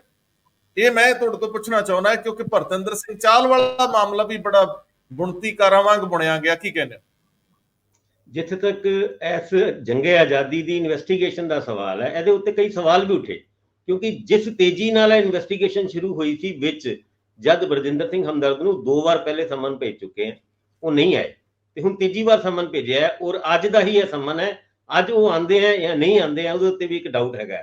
ਪਰ ਸਾਰੀ ਵਿਰੋਧੀ ਪਾਰਟੀਆਂ ਨੂੰ ਇਕੱਠੇ ਕਰਕੇ ਆਪਣੇ ਸਮਰਥਨ ਦੇ ਵਿੱਚ ਜਿਸ ਤਰੀਕੇ ਨਾਲ ਇਹ ਮੁੱਦਾ ਪੋਲੀਟੀਕਲੀ ਵੀ ਕਾਫੀ ਅੱਗੇ ਵਧਿਆ ਸੀਗਾ, ਔਰ ਉਸ ਤੋਂ ਬਾਅਦ ਇਹ ਵੀ ਐਲੀਗੇਸ਼ਨ ਲੱਗੇ ਸੀ ਕਿ ਵੀ ਇਹਦੇ ਵਿੱਚ ਢਿੱਲ ਮਿਲ ਹੋ ਗਈ ਹੈ, ਉਸ ਗੱਲ ਨੂੰ, ਉਸ ਇਨਵੈਸਟੀਗੇਸ਼ਨ ਨੂੰ ਅੱਗੇ ਵਧਾਉਂਦੇ ਹੋਏ ਵਿਜੀਲੈਂਸ ਨੇ ਅੱਜ ਸੱਦਿਆ। ਔਰ ਜਿਹੜੀ ਤੁਸੀਂ ਗੱਲ ਕਰ ਰਹੇ ਹੋ ਕਿ ਗੋਦਰੇਜ ਕੰਪਨੀ ਨੂੰ ਠੇਕਾ ਦਿੱਤਾ ਗਿਆ ਸੀ 50 ਕਰੋੜ ਦਾ, 10 ਗੈਲਰੀਆਂ ਬਣਾਉਣੀ ਸੀ, ਹਜੇ 6 ਹੀ ਬਣੀ ਸੀ, ਪੇਮੈਂਟ ਕਰ ਦਿੱਤੀ ਗਈ ਫੁੱਲ।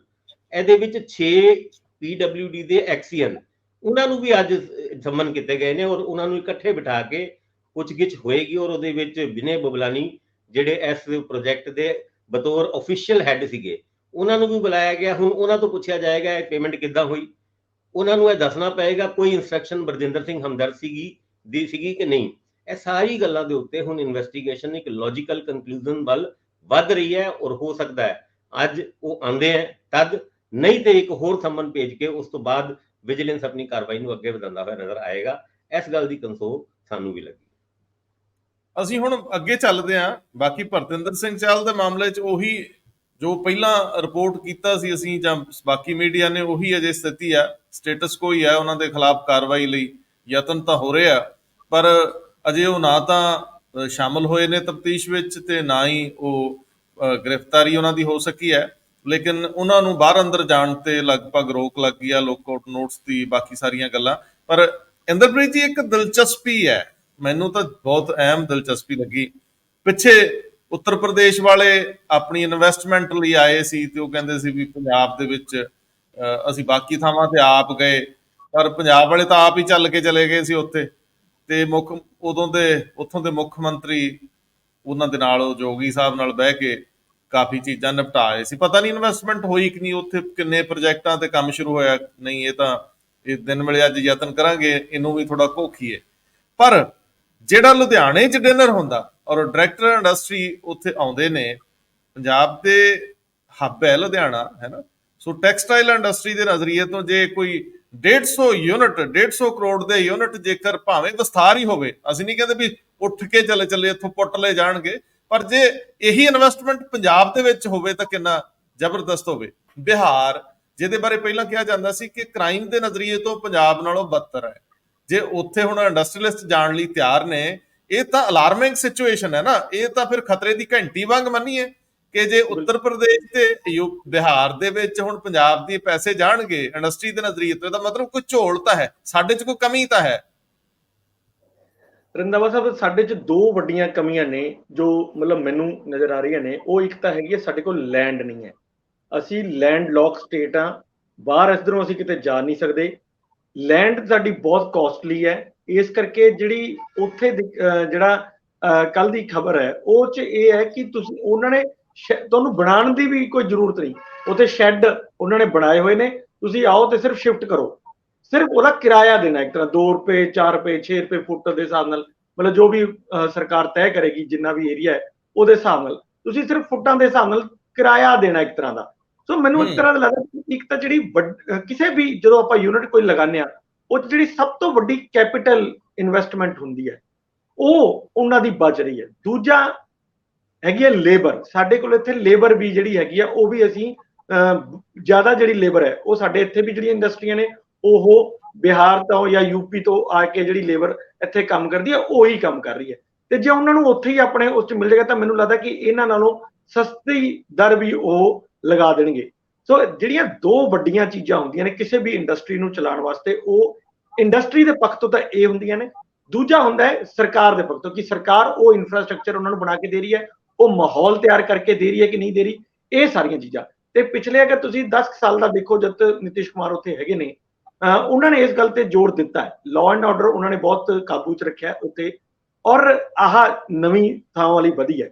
ਦੇਖੋ ਅੱਜ ਜਿਹੜੀਆਂ ਸਟੇਟਾਂ ਕੋਲੇ ਜ਼ਿਆਦਾ ਜ਼ਮੀਨ ਹੈਗੀ ਹੈ ਉਹ ਸਟੇਟਾਂ ਬਹੁਤ ਤਰੱਕੀ ਕਰਨਗੀਆਂ ਆਉਣ ਵਾਲੇ ਟਾਈਮ 'ਚ। ਮੱਧ ਪ੍ਰਦੇਸ਼ ਦੀ ਉਦਾਹਰਣ ਸਾਡੇ ਸਾਹਮਣੇ ਹੈ, ਸਾਡੀ ਬਹੁਤ ਵੱਡੀ ਇੰਡਸਟਰੀ ਇੱਥੋਂ ਜਿਹੜੇ ਰਜਿੰਦਰ ਗੁਪਤਾ ਹੋਣੀ ਹੈਗੇ ਨੇ, 2000 ਕਰੋੜ ਰੁਪਏ ਦੀ ਇਨਵੈਸਟਮੈਂਟ ਉਹਨਾਂ ਨੇ ਮੱਧ ਪ੍ਰਦੇਸ਼ 'ਚ ਕੀਤੀ ਸੀ, ਤੁਹਾਨੂੰ ਯਾਦ ਹੋਊਗਾ। ਪਰ ਇਹਦਾ ਮਤਲਬ ਇਹ ਨਹੀਂ ਹੁੰਦਾ ਕਿ ਉਹਨਾਂ ਨੇ ਆਪਣੀ ਇੱਥੇ ਇਨਵੈਸਟਮੈਂਟ ਜਿਹੜੀ ਕੀਤੀ ਹੋਈ ਆ ਉਹ ਬੰਦ ਕਰਤੀ, ਇੱਥੇ ਵੀ ਉਹਨਾਂ ਦਾ ਚੱਲ ਰਿਹਾ ਹੁੰਦਾ ਹੈ, ਵਿਸਤਾਰ ਹੀ ਹੈ। ਉੱਥੇ ਵਿਸਤਾਰ ਕਰਕੇ ਜਾਂਦੇ ਕਿਉਂਕਿ ਅੱਜ ਕੱਲ ਟਰਾਂਸਪੋਰਟੇਸ਼ਨ ਬਹੁਤ ਜ਼ਿਆਦਾ ਮਹਿੰਗੀ ਹੈ, ਤਾਂ ਬਹੁਤ ਜ਼ਿਆਦਾ ਜਿਹੜਾ ਉੱਥੇ ਦਾ ਮਤਲਬ ਹੈਗਾ ਸਮਾਨ ਉਹ ਉੱਥੇ ਹੀ ਵਿਕ ਜੇ ਤਾਂ ਉਹ ਟਰਾਂਸਪੋਰਟੇਸ਼ਨ ਵੱਧ ਜਾਂਦੀ ਹੈ। ਇੰਡਸਟਰੀਲਿਸਟ ਇਸ ਤਰ੍ਹਾਂ ਵੀ ਸੋਚਦੇ ਨੇ। ਤੇ ਜਿੰਨੀਆਂ ਸਟੇਟ ਗਵਰਨਮੈਂਟਸ ਹੈਗੀਆਂ ਨੇ ਉਹ ਸਾਰੀਆਂ ਹੀ ਜ਼ਿਆਦਾ ਤੋਂ ਜ਼ਿਆਦਾ ਇੰਡਸਟਰੀ ਨੂੰ ਆਪਣੇ ਵੱਲ ਖਿੱਚਣ ਵਾਸਤੇ ਬਹੁਤ ਸਾਰੀਆਂ ਮਤਲਬ ਜਿਹੜੀਆਂ ਨੇ ਉਹ ਰਿਆਇਤਾਂ ਦਿੰਦੀਆਂ ਨੇ। ਜਿਵੇਂ ਕੱਲ ਇਹਨਾਂ ਨੂੰ ਦਿੱਤੀਆਂ ਨੇ ਜੀ, ਤੁਹਾਨੂੰ 10 ਸਾਲ ਤੱਕ ਕੋਈ ਇਲੈਕਟ੍ਰਿਸਿਟੀ ਡਿਊਟੀ ਨਹੀਂ ਦੇਣੀ, ਤੁਹਾਨੂੰ ਜਿੰਨਾ ਤੁਸੀਂ ਤੁਹਾਡਾ GST ਆ ਤੁਸੀਂ ਖੁਦ ਹੀ ਰਿਟੇਨ ਕਰ ਸਕਦੇ ਹੋ, ਸਾਨੂੰ ਦੇਣ ਦੀ ਲੋੜ ਨਹੀਂ। ਇਸ ਤਰ੍ਹਾਂ ਦੇ ਬਹੁਤ ਸਾਰੇ ਜਿਹੜੀਆਂ ਮਤਲਬ ਸਹਾਇਤਾ ਹੁੰਦੀ ਹੈ ਇੱਕ ਤਰ੍ਹਾਂ ਦੀ, ਉਹ ਜਿੰਨੀ ਯਾਨੀ ਕੈਪੀਟਲ ਲੱਗਣੀ ਹੁੰਦੀ ਹੈ ਤੁਹਾਡੀ ਟੋਟਲ ਕਿਸੇ ਇੰਡਸਟਰੀ ਦੇ ਉੱਤੇ, ਉਹ ਸਾਰੀ ਤੁਹਾਡੀ ਬਚ ਜਾਂਦੀ ਹੈ ਤੇ ਰਾਦਰ ਤੁਹਾਡੇ ਕੋਲ ਜ਼ਿਆਦਾ ਆ ਜਾਂਦਾ। ਤੇ ਇੰਡਸਟਰੀਲਿਸਟ ਫਿਰ ਇਹ ਵੀ ਸੋਚਦੇ ਹੈਗੇ ਆ ਵੀ ਜੇ ਸਾਡੇ ਕੋਲ ਇਹ ਸਾਰਾ ਬਚ ਜਾਏ ਤੇ ਸਾਡਾ ਵਿਸਤਾਰ ਵੀ ਹੋ ਜਾਏ ਤਾਂ ਮਾੜਾ ਵੀ ਕੀ ਹੈ। ਜਿੰਨੀਆਂ ਵੱਡੀਆਂ ਮਤਲਬ ਹੈਗੀਆਂ ਨੇ ਸਟੇਟਾਂ, ਚਾਹੇ ਉਹ ਰਾਜਸਥਾਨ ਹੋਵੇ ਜਿਨ੍ਹਾਂ ਕੋਲੇ ਲੈਂਡ ਬਹੁਤ ਜ਼ਿਆਦਾ, ਮੱਧ ਪ੍ਰਦੇਸ਼ ਹੋਵੇ ਉਹਨਾਂ ਕੋਲੇ ਵੀ ਲੈਂਡ ਬਹੁਤ ਜ਼ਿਆਦਾ ਹੈ, ਯੂਪੀ ਤੁਸੀਂ ਦੇਖੋ ਅੱਜ ਦੀ ਡੇਟ 'ਚ ਸਭ ਤੋਂ ਵੱਡੀ ਸਟੇਟ, ਉਹਨਾਂ ਕੋਲੇ ਵੀ ਲੈਂਡ ਬਹੁਤ ਜ਼ਿਆਦਾ ਹੈ, ਬਿਹਾਰ ਕੋਲੇ ਵੀ ਲੈਂਡ ਬਹੁਤ ਜ਼ਿਆਦਾ ਹੈ। ਤੇ ਇਹ ਸਾਰੀਆਂ ਸਟੇਟਾਂ ਇਸ ਪੱਖੋਂ ਵੀ ਉਹ ਨੇ, ਖਾਸ ਤੌਰ ਤੇ ਬਿਹਾਰ ਦੀ ਜੇ ਮੈਂ ਗੱਲ ਕਰਾਂ, ਰੰਧਾਵਾ ਸਾਹਿਬ, ਤੁਹਾਨੂੰ ਬੜਾ ਹੈਰਾਨੀ ਹੋਗੀ ਕਿ ਬਿਹਾਰ 'ਚ ਤਾਂ ਪਾਣੀ ਵੀ ਬਹੁਤ ਉੱਪਰ ਹੈ, ਬਹੁਤ ਉੱਪਰ ਹੈ। ਅੱਜ ਸਾਨੂੰ ਪੰਜਾਬ ਨੂੰ ਤਾਂ ਬਹੁਤ ਸਾਰੀਆਂ ਜਿਹੜੀਆਂ ਸਾਡੇ ਇੰਡਸਟਰੀਲਿਸਟ ਅਤੇ ਆਉਣਾ ਵੀ ਚਾਹੁੰਦੇ ਹੈ, ਉਹ ਬਹੁਤ ਸਾਰੇ ਇੰਡਸਟਰੀਲਿਸਟ ਇਸ ਕਰਕੇ ਵੀ ਨਹੀਂ ਆ ਪਾ ਰਹੇ ਕਿ ਸਾਡੇ ਕੋਲੇ ਜਿਹੜੀ ਪਾਣੀ ਦੀ ਕੰਜ਼ੰਪਸ਼ਨ ਵਾਲੀ ਕੋਈ ਵੀ ਇੰਡਸਟਰੀ ਹੈ ਉਹ ਲੱਗ ਨਹੀਂ ਸਕਦੀ, ਕਿਉਂਕਿ ਪਾਣੀ ਸਾਡਾ ਬਹੁਤ ਜ਼ਿਆਦਾ ਥੱਲੇ ਚਲਾ ਗਿਆ। ਸਾਡੇ ਕੋਲ, ਮੈਨੂੰ ਯਾਦ ਹੈ ਇੱਕ ਵਾਰੀ ਮੈਨੂੰ ਸੁਰੇਸ਼ ਕੁਮਾਰ ਹੋਣਾ ਨੇ ਦੱਸਿਆ ਸੀ ਕਿ 50,000 ਕਰੋੜ ਰੁਪਏ ਦੇ ਇਦਾਂ ਦੇ ਪ੍ਰੋਜੈਕਟਸ ਨੇ ਜਿਨ੍ਹਾਂ ਨੂੰ ਇਜਾਜ਼ਤ ਨਹੀਂ ਮਿਲ ਰਹੀ, ਕਿਉਂਕਿ ਉਹਨਾਂ ਦੀ ਕੰਜ਼ੰਪਸ਼ਨ ਇੰਨੀ ਜ਼ਿਆਦਾ ਹੈ ਪਾਣੀ ਦੀ ਕਿ ਅਸੀਂ ਪੂਰੀ ਨਹੀਂ ਕਰ ਪਾ ਰਹੇ। ਜਿਵੇਂ ਡੇਰਾਬੱਸੀ ਏਰੀਆ ਹੈ, ਉਹ 1200 ਫੁੱਟ ਤੱਕ ਤੁਸੀਂ ਦੇਖੋ ਅਸੀਂ ਚਲੇ ਗਏ ਆ। ਜਲੰਧਰ ਦੇ ਤੁਹਾਡੇ ਏਰੀਆਜ਼ ਇਦਾਂ ਦੇ ਹੈਗੇ ਨੇ ਜਿਹੜੇ 1000 ਫੁੱਟ ਤੱਕ ਪਹੁੰਚ ਗਏ। ਤਾਂ ਜਦੋਂ ਸਾਡੀ ਸਿਚੁਏਸ਼ਨ ਇਦਾਂ ਦੀ ਹੋ ਜਾਏਗੀ ਤਾਂ ਮੈਨੂੰ ਨਹੀਂ ਲੱਗਦਾ ਵੀ ਕੋਈ ਇੰਡਸਟਰੀ, ਪੰਜਾਬ ਜਿਹੜਾ ਹੈਗਾ, ਫਿਰ ਪੰਜਾਬ ਲੈਂਡ ਲੌਕ ਹੈ, ਆਪਾਂ ਇਹਦੀ ਪਹਿਲਾਂ ਵੀ ਗੱਲ ਕਰ ਚੁੱਕੇ ਹਾਂ ਵੀ ਲੈਂਡ ਲੌਕ ਹੈ। ਫਿਰ ਇਸ ਤਰ੍ਹਾਂ ਦੀ ਜਿਹੜੀਆਂ ਚੀਜ਼ਾਂ ਜਦੋਂ ਆਉਂਦੀਆਂ ਨੇ ਤਾਂ ਇੰਡਸਟਰੀਲਿਸਟ ਜਿਹੜੇ ਹੈਗੇ ਆ ਉਹ ਦੂਜੀਆਂ ਥਾਵਾਂ ਵੱਲ ਰੁਖ ਕਰਦੇ ਹੀ ਕਰਦੇ ਆ। ਸਾਡੀ ਤਾਂ ਆਪਣੇ ਜਿਹੜੇ ਹਿਊਮਨ ਰਿਸੋਰਸ ਹੈ ਸਾਡਾ, ਉਹ ਵੀ ਵਿਦੇਸ਼ਾਂ ਵੱਲ ਜਾਈ ਜਾ ਰਿਹਾ, ਤਾਂ ਸਾਨੂੰ ਦੋਨੋਂ ਪਾਸੋਂ ਹੀ ਘਾਟਾ ਪੈ ਰਿਹਾ। ਇਸ ਕਰਕੇ ਪੰਜਾਬ ਦੀ ਸਥਿਤੀ ਜਿਹੜੀ ਹੈ ਉਹ ਅਲਾਰਮਿੰਗ ਹੈ। ਮੈਂ, ਤੁਸੀਂ ਯਾਦ ਕਰਾਤਾ, ਤੇ ਮੈਂ ਪਿਛਲੀ ਸਰਕਾਰ ਵੇਲੇ ਕੁਝ ਜਿਹੜੇ ਯੂਨਿਟ ਆਏ ਸੀ ਜਿਹੜੇ ਅੱਜ ਕੱਲ ਵੀ ਦਫ਼ਤਰਾਂ ਦੇ ਗੇੜੇ ਕੱਟ ਰਹੇ ਆ, ਮੈਂ ਮੁੱਖ ਮੰਤਰੀ ਸਾਹਿਬ ਤੇ ਚੀਫ ਸੈਕਟਰੀ ਅਨੁਰਾਗ ਵਰਮਾ ਜੀ ਨੂੰ ਬੇਨਤੀ ਕਰੂੰਗਾ ਇੱਕ ਵਾਰੀ ਉਹ ਇੰਡਸਟਰੀ ਵਾਲੇ ਪਾਸੇ ਔਰ ਜਿਹੜੀ ਇਨਵੈਸਟਮੈਂਟ ਵਾਲੇ ਨਜ਼ਰੀਏ ਵਾਲੇ ਉਧਰ ਜਿਹੜੇ ਉਹਨਾਂ ਦੇ ਵਿਭਾਗ ਆ ਉਧਰ ਝਾਤੀ ਮਾਰ ਕੇ ਦੇਖਣ ਕਿ ਕੁਝ ਲੋਕਾਂ ਦੇ ਕੇਸ ਫਸੇ ਹੋਏ ਤਾਂ ਨਹੀਂ, ਜਿਨ੍ਹਾਂ ਨੇ ਬਹੁਤ ਮੋਟੀ ਇਨਵੈਸਟਮੈਂਟ ਕਰਤੀ। ਤੁਹਾਡੇ ਜਿੰਨੇ ਪੁਚਲਾਵਿਆਂ ਚ ਆ ਕੇ ਪਿਛਲੀਆਂ ਸਰਕਾਰਾਂ ਵੇਲੇ ਵੀ, ਔਰ ਤੁਸੀਂ ਵੀ ਇਸ ਵਾਰੀ ਕਰ ਗਏ, ਇੱਥੇ ਗਏ ਉੱਥੇ ਗਏ, ਸੋ ਉਹਨਾਂ ਦਾ ਪਹਿਲਾਂ ਝਾਤੀ ਮਾਰ ਲਓ ਕਿ ਕੋਈ ਅਧਿਕਾਰੀ ਫਸਾ ਕੇ ਤਾਂ ਨਹੀਂ ਬੈਠਾ। ਮੇਰੇ ਕੋਲ ਇਸ ਤਰ੍ਹਾਂ ਦੇ 2-3 ਕੇਸ ਮੇਰੇ ਧਿਆਨ ਚ ਆਏ ਵੱਖ-ਵੱਖ ਮੌਕਿਆਂ ਦੇ ਉੱਤੇ, ਕਿਉਂਕਿ ਇੰਡਸਟਰੀਅਲਿਸਟ ਡਰਦੇ ਵੀ ਨੇ ਕਿ ਯਾਰ ਸਾਡਾ ਜ਼ਿਕਰ ਨਾ ਆ ਜਾਏ ਕਿਤੇ, ਬਾਅਦ ਦੇ ਵਿੱਚ ਇੱਥੇ ਹੀ ਰਹਿਣਾ, ਇੱਕ ਵਾਰੀ ਤੇ ਰੌਲਾ ਪੈ ਕੇ ਕੰਮ ਹੋ ਜੂ, ਤੇ ਬਾਅਦ ਦੇ ਵਿੱਚ ਕਿਹਦੀ ਮਾਂ ਨੂੰ ਮਾਸੀ ਆਖਣਾ, ਬਾਅਦ ਦੇ ਵਿੱਚ ਤਾਂ ਇਹਨਾਂ ਰਾਵਾਂ ਥਾਣੀ ਲੰਘਣਾ ਪੈਣਾ ਹੈ, ਪਾਣੀ ਇਹਨਾਂ ਪੁਲਾਂ ਥੱਲਿਓਂ ਦੀ ਬਹਿਣਾ, ਤੇ ਮੁੜ ਕੇ ਕਿਹਨੇ ਸਾਡੀ ਮਦਦ ਕਰਨੀ। ਸੋ ਇੱਕ ਵਾਰੀ ਝਾਤੀ ਮਾਰੋ ਕੌਣ ਕੇਸ ਫਸਾ ਕੇ ਬੈਠੇ ਨੇ, ਤੇ ਫਿਰ ਅਸੀਂ ਦੱਸਾਂਗੇ ਤੁਹਾਨੂੰ, ਫਿਰ ਲੱਗਣਾ ਹੈ ਕਿ ਅਸੀਂ ਆਲੋਚਨਾ ਕਰਦੇ ਹਾਂ। ਭਾਸਕਰ ਸਾਹਿਬ, ਇਹਦੇ ਉੱਤੇ ਹੁਣ ਤੁਹਾਡੀ ਟਿੱਪਣੀ ਤਾਂ ਜਾਇਜ਼ ਆ ਵੀ ਪੰਕਜ ਡਾਇਰੈਕਟਰ ਇੰਡਸਟਰੀ ਜਦੋਂ ਇੱਥੇ ਸੀ ਖੁਸ਼ ਮੂਡ ਚ ਸੀਗੇ, ਪੂਰਾ ਆਓ ਭਗਤ ਹੋਈ ਕਿ ਨਹੀਂ ਉਹਨਾਂ ਦੀ? ਪੰਜਾਬੀ ਵੈਸੇ ਬਾਹਾਂ ਉਲਾਰ ਕੇ ਮਿਲਦੇ ਹੁੰਦੇ ਆ, ਕੀ ਕਹਿੰਦੇ ਹੋ? ਦੇਖੋ, ਇਹ ਇਨਵੈਸਟ ਬਿਹਾਰ ਦਾ ਇੱਕ ਪ੍ਰੋਗਰਾਮ ਸੀਗਾ, ਕੱਲ ਲੁਧਿਆਣੇ ਦੇ ਹੋਟਲ ਦੇ ਵਿੱਚ ਰੱਖਿਆ ਹੋਇਆ ਸੀ। ਇਸ ਤੋਂ ਪਹਿਲੇ ਇਹ 150 ਕਰੋੜ ਵਾਲੀ ਗੱਲ ਕਦੀ ਵੀ ਨਹੀਂ ਆਈ। ਉਹ ਕਹਿੰਦੇ ਨੇ ਕਿ ਆ ਜਿਹੜੇ ਪੰਕਜ ਦੀਕਸ਼ਿਤ ਨੇ ਉਹਨਾਂ ਨੇ ਪ੍ਰੈਜੈਂਟੇਸ਼ਨ ਹੀ ਇੰਨੀ ਵਧੀਆ ਦਿੱਤੀ ਤੇ ਉਸੇ ਟਾਈਮ ਇਹ ਗੱਲ ਹੋਈ ਕਿ 150 ਕਰੋੜ ਰੁਪਏ ਦੀ ਇਨਵੈਸਟਮੈਂਟ ਦੀ ਗੱਲ ਅੱਗੇ ਤੁਰ ਪਈ। ਹੁਣ ਇਹ ਟੈਕਸਟਾਈਲ ਇੰਡਸਟਰੀ ਆ, ਲੁਧਿਆਣਾ ਟੈਕਸਟਾਈਲ ਇੰਡਸਟਰੀ ਵਾਸਤੇ ਜਾਣਿਆ ਜਾਂਦਾ ਹੈ, ਔਰ ਪਿਛਲੇ ਦਿਨਾਂ ਦੇ ਵਿੱਚ ਟੈਕਸਟਾਈਲ ਪ੍ਰੋਜੈਕਟ ਜਿਹੜਾ ਪਾਰਕ ਸੀਗਾ, ਪ੍ਰੋਜੈਕਟ ਲਾਣਾ ਸੀ ਮੱਤੇਵਾਲਾ ਦੇ ਵਿੱਚ, ਉਹਦੇ ਵਿੱਚ ਪੰਗਾ ਪਿਆ ਸੀਗਾ। ਤੁਹਾਨੂੰ ਯਾਦ ਹੋਏਗਾ 1000 ਏਕੜ ਦਾ ਟੈਕਸਟਾਈਲ ਪਾਰਕ ਕੇਂਦਰ ਸਪਾਂਸਰਡ ਸਕੀਮ ਦੇ ਅੰਦਰ ਲੱਗਣਾ ਸੀਗਾ, ਉਹ ਨਹੀਂ ਲੱਗ ਪਾਇਆ। ਹੁਣ ਆਮ ਆਦਮੀ ਪਾਰਟੀ ਨੇ ਉਸ ਦੇ ਉੱਤੇ ਪਹਿਲੇ ਕੁਝ ਸਟੈਂਡ ਲਿੱਤਾ ਸੀ, ਬਾਅਦ ਚੋਂ ਕੁਝ ਲੈਣਾ ਪਿਆ, ਇਹ ਸਾਰੀ ਗੱਲਾਂ ਉੱਥੇ ਰੁਕ ਗਈ, ਔਰ ਉਸ 1000 ਏਕੜ ਦੀ ਥਾਂ ਕੋਈ ਹੋਰ ਜਗ੍ਹਾ ਤੇ ਜ਼ਮੀਨ ਦੇਣ ਦੀ ਵੀ ਗੱਲ ਨਹੀਂ ਚੱਲੀ। ਹੁਣ ਇਹ ਟੈਕਸਟਾਈਲ ਇੰਡਸਟਰੀ ਜੇ ਬਿਹਾਰ ਜਾਂਦੀ ਹੈ, ਬਿਹਾਰ ਜਾਣ ਦਾ ਉਹਨਾਂ ਦਾ ਮਨ ਹੋਏਗਾ। ਹਜੇ ਤੱਕ ਤੇ ਅਸੀਂ ਬਿਹਾਰ ਤੋਂ ਇਹ ਗੱਲ ਦੇਖੀ ਹੈ ਕਿ ਜਦ ਝੋਨੇ ਦਾ ਸੀਜ਼ਨ ਹੁੰਦਾ ਹੈ ਤੇ ਕਿਸਾਨ ਸਟੇਸ਼ਨ ਤੇ ਜਾ ਕੇ ਹਾਰ ਲੈ ਕੇ ਔਰ ਵੱਖ-ਵੱਖ ਸਕੀਮਾਂ, ਰੋਟੀ ਦੇਵਾਂਗੇ, ਦਾਰੂ ਦੇਵਾਂਗੇ, ਸਾਰੀ ਚੀਜ਼ਾਂ ਦੇਵਾਂਗੇ, ਉਹ ਚੀਜ਼ਾਂ ਮਤਲਬ ਇੱਕ ਤਰੀਕੇ ਨਾਲ ਚਾਰਟ ਦੇ ਲੈ ਕੇ ਉਹ ਉਹਨਾਂ ਨੂੰ ਇਨਵਾਈਟ ਕਰਦੇ ਨੇ। ਹੁਣ ਜਦ ਪੰਜਾਬ ਦੇ ਇੰਡਸਟਰੀਲਿਸਟ ਜਦ ਜਾਣਗੇ ਬਿਹਾਰ ਤੇ ਉੱਥੇ ਸਰਕਾਰ ਖੜੀ ਹੋਏਗੀ ਹਾਰ ਪਾਉਣ ਵਾਸਤੇ, ਇਹਦਾ ਜ਼ਿਕਰ ਜ਼ਰੂਰ ਕੀਤਾ। ਹੁਣ ਆਹ ਸਾਰੇ ਹਾਲਾਤ ਦੇ ਵਿੱਚ ਯੂਪੀ ਜਾਣਾ ਪੰਜਾਬ ਦੀ ਇੰਡਸਟਰੀ, ਕਈ ਵਾਰ ਇੰਡਸਟਰੀਲਿਸਟ ਵੀ ਬੜੇ ਸਿਆਣੇ ਹੁੰਦੇ ਨੇ, ਔਰ ਖਾਸ ਕਰਕੇ ਲੁਧਿਆਣੇ ਵਾਲੇ ਤੇ ਬਹੁਤ ਹੀ ਸਿਆਣੇ ਹੈਗੇ ਨੇ, ਉਹ ਇਹ ਗੱਲਾਂ ਕਰਕੇ ਸਰਕਾਰ ਦੇ ਕੰਨ ਖੜੇ ਕਰਨ ਦੀ ਗੱਲ ਕਰਦੇ, ਕਿਉਂਕਿ ਸਰਕਾਰ ਦੀ ਬੇਇੱਜ਼ਤੀ ਬੜੀ ਹੁੰਦੀ ਹੈ। ਪਿਛਲੀ ਵਾਰ ਵੀ ਜਦ ਯੂਪੀ ਜਾਣ ਦੀ ਗੱਲਾਂ ਹੋਈ ਸੀ ਤੇ ਉਸ ਖਬਰ ਨੂੰ ਰੁਕਵਾਉਣ ਵਾਸਤੇ ਸਰਕਾਰ ਨੂੰ ਕਾਫੀ ਮਸ਼ੱਕਤ ਕਰਨੀ ਪਈ ਸੀ ਕਿ ਆਹ ਜਿਹੜੇ ਇੰਡਸਟਰੀਜ਼ ਜੇ ਯੂਪੀ ਚਲੇ ਗਏ ਜਾਂ ਹੁਣ ਬਿਹਾਰ ਜਾਣ ਦੀ ਗੱਲ ਚੱਲ ਰਹੀ ਹੈ ਤੇ ਸਰਕਾਰ ਕਿੱਥੇ ਖੜੀ ਹੈ। ਕਈ ਵਾਰ ਇਹ ਸਟੇਟਮੈਂਟਾਂ ਉਸ ਕਰਕੇ ਵੀ ਛੱਡੀਆਂ ਜਾਂਦੀਆਂ ਕਿ ਵੀ ਸਾਡੀ ਵੱਲ ਵੇਖੋ, ਸਾਨੂੰ ਕੋਈ ਫੈਸਿਲਿਟੀ ਦਿਓ, ਜਿਹੜੀ ਬਿਹਾਰ ਸਰਕਾਰ ਸਾਨੂੰ ਆਫਰ ਕਰ ਰਹੀ ਹੈ ਉਹ ਸਾਨੂੰ ਤੁਸੀਂ ਦਿਓ। ਇਹ stamp duty, power duty, electricity duty free, GST ਤੁਹਾਡਾ ਜਿਹੜਾ ਹੈ ਰਿਫੰਡ ਹੋ ਜਾਏਗਾ ਸਟੇਟ ਦਾ ਜੀਐਸਟੀ। ਹੁਣ ਭਗਵੰਤ ਮਾਨ ਉਹਨਾਂ ਖੜੇ ਹੋ ਕੇ ਇਸ ਤਰੀਕੇ ਦੇ ਕੋਈ ਡਿਸੀਜ਼ਨ ਲੈਂਦੇ ਵੀ ਨਾ ਬਿਹਾਰ ਨਾ ਜਾਓ, ਉਹ ਤੁਸੀਂ ਇੱਥੇ ਰਹੋ, ਅਸੀਂ ਤੁਹਾਨੂੰ ਇੱਥੇ ਹੀ ਦੇ ਦਿੰਦੇ ਹਾਂ, ਇਸ ਗੱਲ ਦੀ ਆਸ ਨਾਲ ਇਹ ਗੱਲ ਫੈਲਾਈ ਗਈ ਹੈ ਕੱਲ। ਬਹੁਤ ਮਿਹਰਬਾਨੀ, ਬਹੁਤ ਧੰਨਵਾਦ। ਧੰਨਵਾਦ ਜੀ।